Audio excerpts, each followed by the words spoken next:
예수께서 머리를 보시고 산에 올라가 앉으시니 제자들이 나온지라. 입을 열어 가르쳐 이르시되 심령이 가난한 자는 복이 있나니 천국이 그들의 것이며, 애통하는 자는 복이 있나니 그들이 위로를 받을 것이며, 온유한 자는 복이 있나니 그들이 땅을 기업으로 받을 것이며, 의에 주리고 목마른 자는 복이 있나니 그들이 배부를 것이며, 긍휼히 여긴 자는 복이 있나니 그들이 긍휼히 여김을 받을 것이며, 마음이 청결한 자는 복이 있나니 그들이 하나님을 볼 것이며, 화평하게 하는 자는 복이 있나니 그들이 하나님의 아들이라 일컬음을 받을 것이며, 의를 위하여 박해를 받는 자는 복이 있나니 천국이 그들의 것임이라. 나로 말미암아 너희를 욕하고 박해하고 거짓으로 너희를 거슬려 모든 악한 말을 할 때에는 너희에게 복이 있나니 기뻐하고 즐거워하라. 하늘에서 너희 상이 큼이라. 너희 전에 있던 선지자들도 이같이 박해하였느니라. 아멘. 우리 주님께서는 8가지 복 중에 그 4번째 복으로 의에 주리고 목마른 자는 복이 있나니 저희가 배부름을 얻을 것이요 라고 말씀하고 계십니다. 우리는 이 말씀에서 2가지 질문을 할 수가 있습니다. 예수께서 말씀하시는 의는 어떤 것일까? 그리고 그 의를 간절히 추구하는 것이 왜 복이 되는 것일까? 라고 질문할 수 있습니다. 그런데 우리가 무엇보다 먼저 알아야 될 것은 여기서 말하는 의로움이란 인간에게 있지 않다는 것입니다. 여러분, 가끔 제가 이런 질문을 받을 때가 있어요. 목사님, 제가 아는 사람이 있는데 예수 안 믿는 사람이에요. 교회 안 다니는 사람인데 정말 착하고 훌륭한 사람입니다. 정말 법없이도 살 사람이고요, 정말 인격적으로 훌륭하고요, 그리고 좋은 일도 많이 합니다. 어려운 사람 돕기도 많이 하고 참 좋은 일 많이 하는 사람입니다. 그런데 이런 사람이 교회 안 다닌다고 지옥 가는 겁니까? 저한테 그렇게 질문하는 분이 있어요. 여러분, 겉으로 보기에는 정말 이렇게 의롭고 온전한 것처럼 보이는 분들이 있습니다. 그러나 성경은 분명히 선포합니다. 로마서 3장 10절에 의인은 없나니 하나도 없도다. 의인이 없다는 거예요. 우리 눈에는 굉장히 의롭게 보이지만 의인이 없다고 성경은 분명하게 선포하고 있습니다. 여러분, 거듭나지 아니한 자녀인은 의의를 논한 자격조차도 없습니다. 범죄한 인간은 근본적으로 불의하기 때문에 그렇습니다. 하나님에 대한 인간의 범죄는요, 단편적이거나 부분적인 게 아닙니다. 전인적인 범죄입니다. 존재론적인 범죄예요. 그러니까 인간이 존재론적으로 죄인이기 때문에 인간에게 나온 거는 그 어떤 것이든지 우리가 보기에 거룩하고 의롭고 정직해 보여도 불의한 인간 존재에서 나왔기 때문에 그 모든 것은 다 불의한 거예요. 인류는 전 인류적으로 불의하고 개인에게 있어서는 전 존재론적으로 불의한 것입니다. 여러분, 인간에게 나온 것은 다 불의한 거예요. 불의에는 2 종류가 있습니다. 그냥 불의하게 보이는 불의가 있어요. 이건 자연계시 조명 안에서도 누가 봐도 죄인 거죠. 살인, 도둑질, 폭행, 음행, 이런 건 누가 봐도 죄인 것입니다. 근데 2번째로 의롭게 보이는 불의가 있어요. 이것은 자연계시 비단에서는 죄로 보이지 않죠.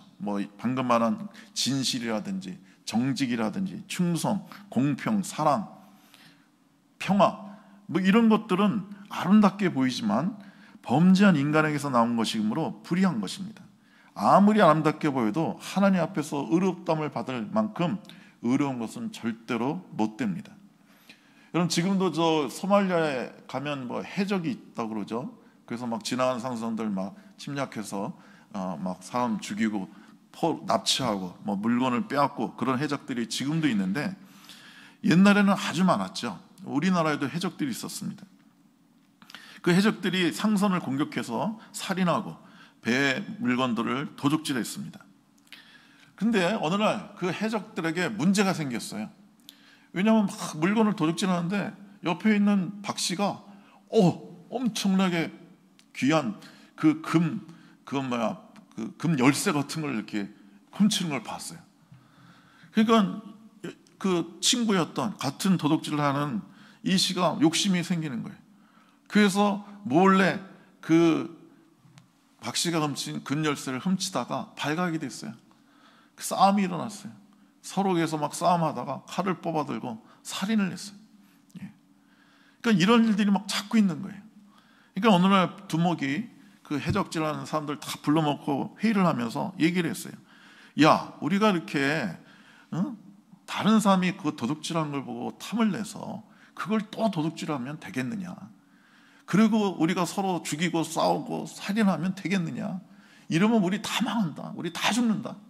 그러므로 오늘부터 우리가 도둑질하는 것은 정직하게 한 데다 모아놓자. 그리고 공평하게 우리 나누자. 그러면 안 싸울 거 아니냐? 이건 다 그 사람들이 부하들이 듣기에 마땅한 얘기거든요. 이런 식으로 서로 계속 도둑질하고 살인하면 망할 테니까 맞서 우리 두목 말대로 그렇게 합시다. 우리가 훔친 거 우리가 공평하게 나눠봅시다. 정직하게 다 내놓읍시다. 이렇게 얘기를 했어요. 그랬더니 또 한 명이 손을 들고 두목, 내가 오늘 저 해적질하러 올 때 우리 몸이 아파서 못 나온 김씨하고 이씨네 집 들려보니까 쌀떡에 쌀이 하나도 없습니다. 그러니까 우리가 요번에 도둑질한 거, 우리가 해적질한 거 우리가 그들에게 나눠줍시다. 우리의 친구를 도웁시다. 이웃을 도웁시다. 그러니까 다들 막 흥분해가지고 도웁시다. 우리 것을 도웁시다. 쌀떡에 쌀 부어줍시다. 이랬어요. 구제하자는 거예요. 여러분, 객관적으로 보면 이들이 말하는 게 얼마나 우습고 가증스럽습니까? 지들은 남의 거 훔치고 사람 살인해놓고 자기들끼리는 살인하지 말자, 정직하게 뭐 내놓자, 공평하게 나누자, 구제하자, 지금 이런 소리 하고 있는 거 아니에요. 그러니까 인간들이 말하는 구제, 정직, 공평은 다 이런 겁니다. 여러분, 우리 옛말에 이런 말이 있어요. 효는 백행지 근본야라. 그러니까 효는 백행의 근본이 된다는 거예요. 이 말을 다르게 거꾸로 풀어보면 효를 하지 않는 인간은 백행을 할 수가 없다는 거예요. 의미가 없다는 거예요. 여러분, 어떤 아들이 있는데 아주 돈을 많이 벌어가지고 좋은 일 많이 하는 거예요. 막 어려운 사람 돕고 장학금을 내고 장학 사업을 하고, 그래서 사회에서 막 추앙받아요. 훌륭한 사람이라고, 정말 착하고 좋은 사람이라고. 그런데 그 마을에 사람들이 볼 때 그 사람은 너무너무 가증스럽고 악한 인간이에요. 왜? 부모님을 보러 오지 않아. 부모님에게 와서 인사도 안 하고 부모님을 섬기지 않아. 부모님이 어려운 간도 있어도 쳐다보지도 않아요. 그러면 이걸 아는 동네 사람들이 그 사람을 선하다고 하겠어요? 이런 후리 자식이라고 그러겠죠. 지 부모 하나 섬기지 않는 놈이 무슨 좋은 일을 하고 어디 나가가지고 무슨 사회사업을 하고 구제사업을 한다고 떠들고 다니냐고, 가증스럽다고 이렇게 말하지 않겠습니까? 여러분, 우리가 살아계신 하늘아버지를 섬기지도 않고 그분께 감사하지도 않고 그분이 주신 그 놀라운 축복들을 자기가 번 것처럼 자기 거냥 마냥 자기 이름으로 구제하면요, 이런 사람은 더 큰 심판 받습니다. 제가 고원에 있을 때 많은 사람들이 와서 아이들에게 뭘 주는데요, 꼭 아이들을 이렇게 불러내가지고 사진을 찍는 사람들이 있어요. 그래서 제가 지금 우리 아이들이 그 사진 찍힌 거 좀 안 좋아합니다. 그래도 꼭 찍어요. 왜냐하면 우리 아이들은 우리 공원 앞에서는요 버스도 안 타요. 왜냐하면 자기 고아라는 것이 밝혀질까봐 그 학교가 오고 갈 때 한 정거장 전에 가가지고 버스 타고 다니는 애들이에요.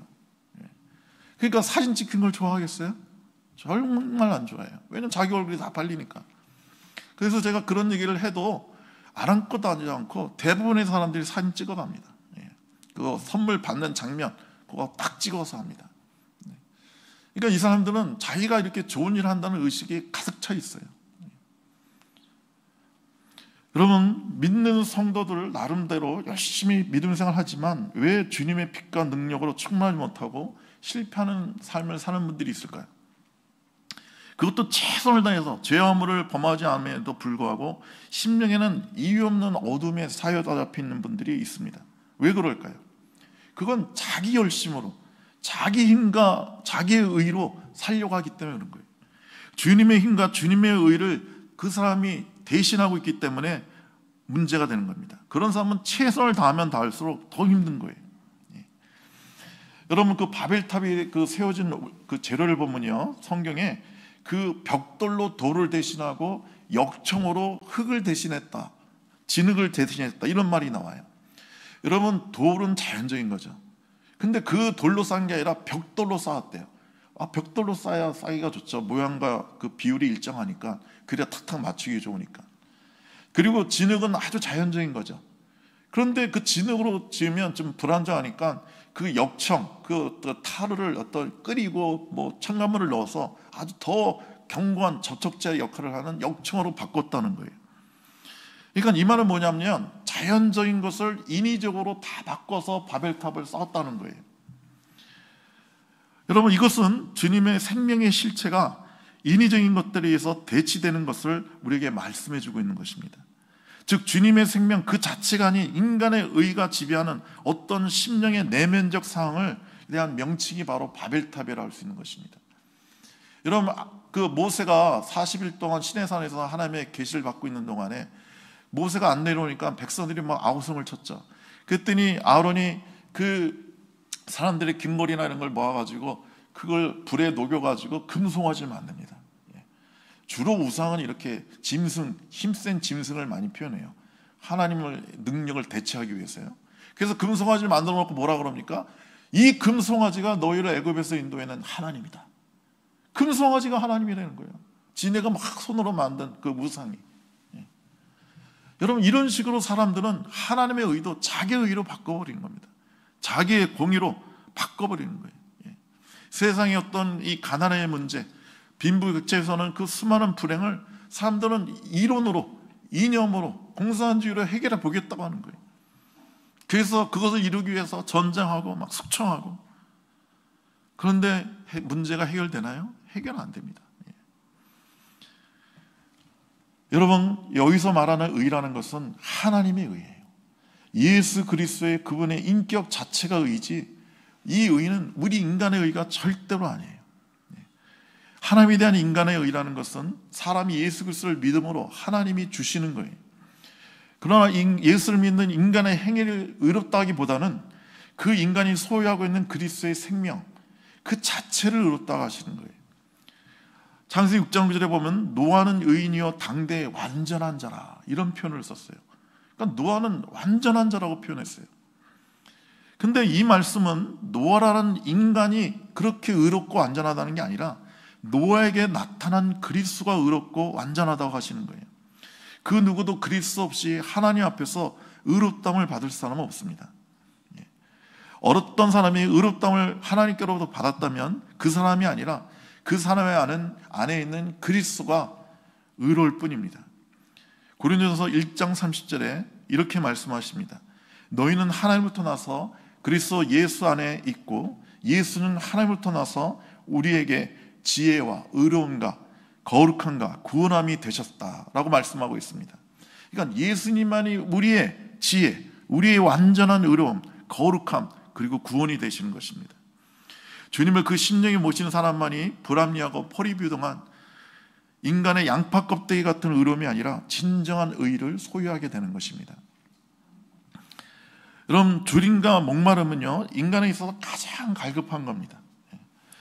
여러분과 저는 이런 굶주림을 잘 모르죠. 그러니까 여기서 한 끼 안 먹어서 굶주렸다는 그런 표현이 아니에요. 여기서 굶주렸다는 건 아사 직전의 굶주림을 말하는 겁니다. 여기서 목마른 거는 그거 좀 돼지고기 많이 먹어, 삼겹살 먹어서 목이 마르네, 그런 목마름이 아니에요. 지금 맨날 며칠을 물을 못 먹어서 물을 안 먹으면 죽일 정도의 그 막 타는 듯한 목마른 것입니다. 우린 이런 거 잘 모르죠. 요즘 우리 한국 사람들은 워낙 잘 사니까 너무 먹어서 탈이고 우리는 어떻게든지 안 먹으려고 노력하는데, 그래서 이런 배부름을 몰라요. 제가 전에 다큐멘터리를 봤는데 미국의 어떤 사람인데 체중이 400kg예요. 그래서 침대만 있고 이 사람 병원에 싣고 가는데 그 창문 뜯어서 기중기를 이렇게 집어넣어가지고 이 사람 들어서 병원 데려갔거든요. 온갖 병에 막 시달리니까. 근데 그 사람이 한 얘기가 참 재밌더라고요. 나는 평생 한 번도 배고픈 적이 없고 한 번도 배부른 적이 없어요. 끊임없이 먹는 거예요. 끊임없이. 여러분, 북한에서 1990년대 중반에 대기근으로 인하여 자그마치 300만 명이 아사를 합니다. 그 다큐멘터리 봤더니 끔찍하더라고요. 그러니까 길거리에 막 시체가 막 질비해요. 그 애들은 막 그 시장에서 그 음식 장사하다 떨어진 부스러기, 막 국수 조각, 막 그런 걸 진흙에서 주워 먹는 걸 제가 본 적이 있습니다. 여러분, 지금도요, 전 세계적으로 1년에 굶어 죽는 사람이 8억 명입니다. 8억. 전 세계 인구가 지금 82억이거든요. 그러니까 그 참 8억이 죽는 게 아니라 8억의 사람이 기아 상태에 있습니다. 기아 상태에 있는데 이 말은 뭐예요? 10명 중에 1명은 배고픔 속에서 지낸다는 거예요. 제가 네팔에 선교하러 갔는데 사람들이 다 늘씬한 거예요. 그래서 네팔 목사님한테 우리 네팔 사람들 왜 이렇게 하나같이 늘씬하냐고 했더니 늘씬한 게 아니라 못 먹어서 골아서 저런 거래요. 하루에 2끼 먹는데 그 2끼 식사도 형편없어서 저렇게 사람들이 다 뼈만 남았다는 거예요. 여러분 하루에, 그러니까 오늘 하루에 굶어 죽는 아이들이 9,000명이라고 합니다. 그래서 어른까지 다 치면 4초마다 1명이 사람이 굶어 죽는데요. 얼마나 비참합니까? 굶어 죽는 사람들이 이렇게 많은 거예요. 이 굶주림과 가난은 너무나도 비참하고 불행한 일이죠. 그러나 더 비참하고 더 심각한 거는요, 영적인 굶주림인 것입니다. 사람들이 영적으로 죽고 있는 거예요. 육체가 굶주려 죽는 건 그 육체지만 영혼이 굶주리는 거는요, 그 영혼이 멸망당하는 것입니다.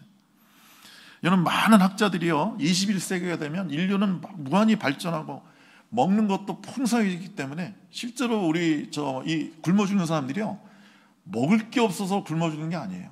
그들에게는 없지만 전 지구적으로 보면 이 지구에서 1년에 생산되는 양이 온 82억이 먹고 남습니다. 그 정도로 풍성하게 아직도 식량은 나요. 그런데 이게 빈부격차 때문에 이렇게 굶어 죽는 겁니다. 제가 미국에 가서 제일 충격받은 것 중에 하나가, 제가 30년 전에 유학 가가지고 미국에 슈퍼마켓 가면요, 한 줄이 개 고양이 통조림 음식으로 한 줄이 한 20m 30m 그건데 다 쇠고기 통조림이에요.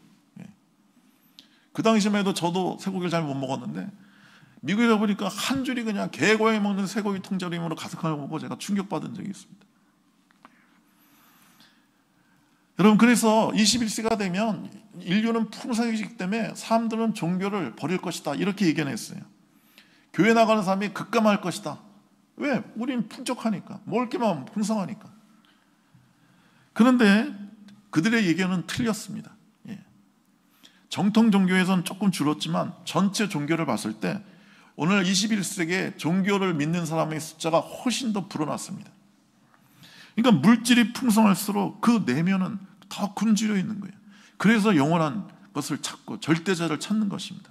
그래서 교회 더 나오는 거예요. 성 어거스틴은 이 굶주림에 대해서 이렇게 말했습니다. 우리가 당신 안에서 안식을 얻기까지 우리는 절대로 안식을 맛볼 수가 없습니다. 그러니까 주님 안에서 우리는 만족을 얻을 수 있다, 이렇게 얘기하는 거죠. 그러면 의에 줄이고 목마른 자는 복이 있나니 있는데, 여기서 그 줄이다는 말이 헬라어로 페이나오라는 단어를 썼어요. 근데 이 페이나오는 식욕을 일으킬 정도의 조금 허기진 상태를 의미하는 게 아니라 음식이 공급되지 않으면 생명의 위협을 받는 상태를 페이나오라고 합니다. 그 마태복음 4장 3절에 예수님께서 40일을 금식하시고 줄이신지라 했는데, 그 줄이신지라가 헬라어로 페이나오예요. 그러니까 40일을 안 먹었으니까, 음식을 안 먹으면 이제 죽는 상태가 됐잖아요. 그런 굶주림을 말씀하고 있는 것입니다. 여러분, 여기서 목마름도 딥샤오라는 단어를 썼는데, 이것은 극심한 갈증을 의미합니다. 예수님께서 십자가에서 내가 목마르다 그러셨잖아요. 그 목마르다는 단어가 딥사오입니다. 아니, 십자가에서 여러분 피를 다 쏟고 땀을 쏟고 했으니까 얼마나 목이 마르셨겠어요. 그때 외친 게 바로 딥사온 겁니다. 여러분, 인간의 욕구 중에서요, 이 식욕이 가장 강한 겁니다. 여러분, 지금 배고픈 사람한테는요, 눈에 아무것도 안 보입니다. 뭐 돈이 보이겠어요? 권력이 보이겠어요? 뭐 명예가 보이겠어요? 이 굶주린 사람한테, 야, 내가 지금 밥 한 그릇 줄 테니까 너 100억 있지? 100억 내놔. 그럼 이 사람이 미쳤어? 무슨 밥 한 그릇에 100억이야? 이런 말 안 합니다. 그냥 100억이 아니라 1000억을 주고라도, 일주일 굶은 사람은요, 1000억을 주고라도 밥 한 그릇이랑 바꿔 먹습니다. 인간의 욕구 중에 배고픔이 최고예요. 배고프면 그 외의 것은 아무것도 할 수 없습니다. 여러분, 이렇게 간절히 죽을 정도로 주님을 사모해야, 의를 사모해야 복이 있다는 거예요. 그런 사람에게 하나님은 배부르게 해주신다는 거예요. 채우신다는 거예요. 그 간절함을 들어주시겠다는 거예요. 여러분, 사람은 어떤 한 가지를 갈망할 때 다른 것은 절대로 돌아보지 않습니다. 줄이고 목마른 사람은요, 이 갈증이, 이 갈망이 채워지기 전까지는요, 다른 그 어떤 것으로 만족하지 않습니다. 아니, 지금 열을 굶은 사람한테 내가 보석 줄게, 너 대통령 시켜줄게, 아무것도 귀에 들어오지 않습니다. 밥 달라고 그렇게 밥. 다 필요 없고, 대통령 필요 없고, 뭐 다이아몬드 필요 없고, 아파트 필요 없고, 지금 밥 달라고 밥. 여러분, 주님의 거룩함을 갈망한 사람은요, 절대로 세상의 헛된 영광을 구하지 않습니다. 그래서 여러분과 제가 그리스도인으로서 아름다운 승리의 생활을 하기 원한다면 여러분, 이렇게 간절히 주님을 구해야 됩니다. 주님을 간절히 사모해야 됩니다. 우리가 실패하는 이유는요, 우리가 간절하게 주님의 거룩함을, 주님의 의를, 주님을 구하지 않기 때문에 그렇습니다. 사람은요, 누구나 자기 욕구의 포로가 되게 돼 있어요. 이 세상에 그 어떤 위대한 인간도 자기의 욕구를 계속 거부하면서 자기 이성적으로 이념으로 생각한 것을 추구할 수 있는 사람은 존재하지 않아요. 그런 엄청난 사람은 세상에 있지 않습니다. 여러분, 사람은 자기가 욕구하는 것을 반대로 추구해 나갈 수 있는 사람은 아무도 없어요. 자신의 욕망에 누구나 무릎을 꿇고 자신의 욕망대로 살게 돼 있어요. 여러분, 그 알코올 중독 걸린 사람은요, 끊임없이 술을 추구하죠. 계속 술이 먹고 싶은 거예요. 그걸 끊을 수 있다는 것은 정말 어려운 거예요. 그래서 알코올 중독 그 사람들 보면요, 그 사람들은 그 전문가가 그러는데 완치란 없대요. 술을 안 먹을 수는 있어도 완전히 알코올 중독에서 치료는 되지 않는다는 거예요. 그래서 그 사람들이 알코올 중독 그 치료받고 모임에 나가서 뭐 5년, 10년 이렇게 술을 안 먹을 수는 있지만 어느 한순간에, 예를 들어서 뭐 갑자기 사는 사람을 잊는다든지 어떤 충격을 받는다면 언제든지 다시 알코올 중독이 될 수 있다는 거예요. 그리고 끊임없이 술 생각이 난다는 거예요. 끊임없이. 여러분, 그렇게 술을 먹고 싶은 사람은 먹게 돼 있어요. 먹게 돼 있어요. 재작년에 제 친구가 알코올 중독으로 세상을 떠났는데 그 친구 이렇게 보면요, 매일같이 술 먹어요. 얘기하면 뭐 술 얘기만 하고. 그러면 결국 간경을 걸려서 젊은 나이에 죽었습니다. 여러분, 우리의 지성은요, 삶의 추진력이 아니에요. 그 추진력에 대한 논리적 기술을 하는 것에 불과합니다. 하나님, 그래서 우리의 욕구를 지배하심으로 우리의 삶을 지배하기를 원하세요. 빌립보서 2장 13절에 보면 너희 안에서 행하시는 이는 하나님이시라, 자기의 기쁘신 뜻을 위하여 너에게 소원을 두고 행하게 하시니니 그래 라고 말씀하십니다. 그러니까 주님은 우리에게 거룩한 소망을 주시고 욕망을 주셔서, 거룩한 욕구를 주셔서 우리의 삶을 다스리시고 거룩하게 하신다는 말씀이에요. 여러분, 하나님은 먼저 손을 우리 손에 두시고 우리로 하여금 주님의 말씀을 따라 살게 하시는 거예요. 왜냐하면 우리가 그런 소원함이 없이 주님의 말씀을 따르면 그건 노예거든요. 그건 너무너무 힘든 거예요. 여러분, 우리 속에 하나님 뜻대로 살고 싶은 마음이 없다면, 그 욕구가 없다면 주님의 말씀을 순종하는 것은 너무너무 어려운 거예요. 우리가 주의 말씀을 어떤 당위성이나 어떤 의무감이나 공포감에서 해야 한다면 그의 삶은 너무 비천한 거예요. 너무 힘든 거예요. 귀찮은 거예요. 여러분, 그 사람이 어떤 사람인지 알려면요, 그 사람이 뭘 원하느냐, 그 사람이 제일 바란 게 뭔지 알면 그 사람이 어떤 사람인지 금방 알 수 있어요. 제가 어떤 CEO를 하는데 이 양반은 만나면 돈 버는 얘기만 해요.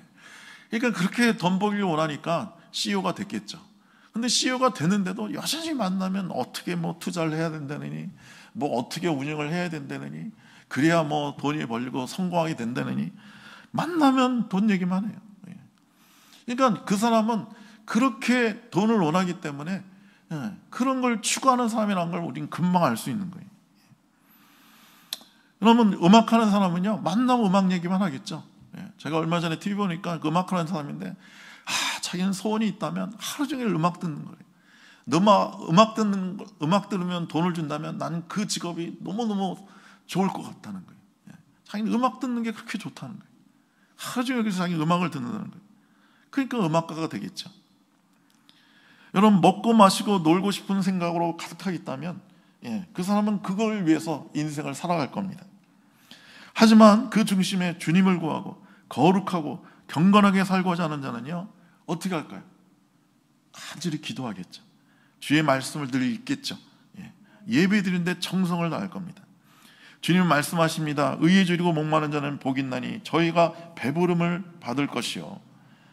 여러분이 간절히 의로움을 구하면 하나님은 채우시겠다는 거예요.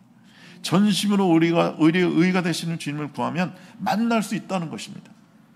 에레미야 29장 12절 13절에 너희가 내게 부르짖으며 내게 와서 기도하면 내가 너희의 기도를 들을 것이요 너희가 온 마음으로 나를 구하면 나를 찾을 것이요 나를 만나리라고 약속하셨습니다. 여러분, 오직 성령님이 우리 안에 내주하심으로 영적 갈망이 시작되고 그 갈망이 의에 대한 영적 만족을 가져옵니다. 여러분이 이렇게 주님을 간절히 구한다는 것 자체가 이미 여러분 구원받았고 하나님의 은혜가 성령님이 여러분 안에 내주하신다는 증거인 거예요. 여러분, 의로움을 구한다는 자체가 이미 은혜를 받은 증거예요. 여러분, 의로움을 구한다는 것 자체가 이미 그 사람은 의로운 거예요.